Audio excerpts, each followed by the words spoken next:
dneska můžete tady vidět, že mám trošku hlas češtější a je to kvůli toho, že jsem si objednal nový mikrofon a taky budu lepší střih, protože jsem si objednal novou myšku.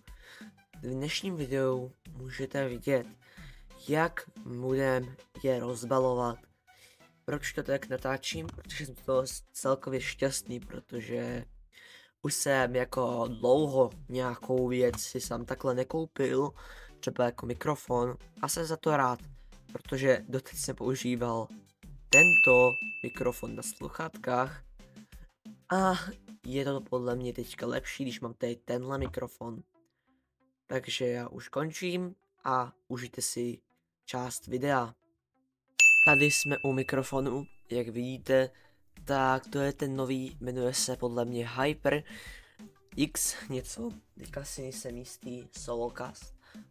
A je to celkem jako skvělý mikrofon, protože měl by být čistější hlas a rovnou má i nahoře takové tlačítko, které říká buď, že můžete zapnout nebo vypnout zvuk, což se mi bude hodně hodit.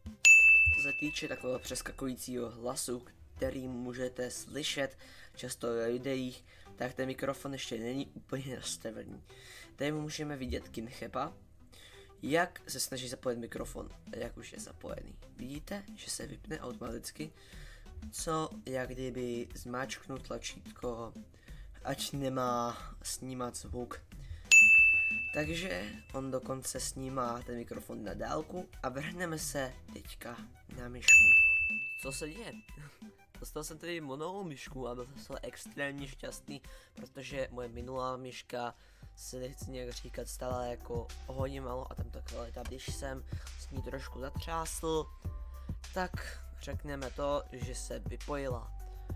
A teďka se vrhneme na zapojení této myši. Co mě celkem překvapilo, bylo to, že myška má RGB podsvícení, co už tam bylo napsané, ale byl jsem z toho, si vzpomínám, že jsem z toho byl extrémně šťastný, protože ta nová myška jako byla taková lehká a byla o hodně lepší než tamta a šla o něco méně slyšet, no.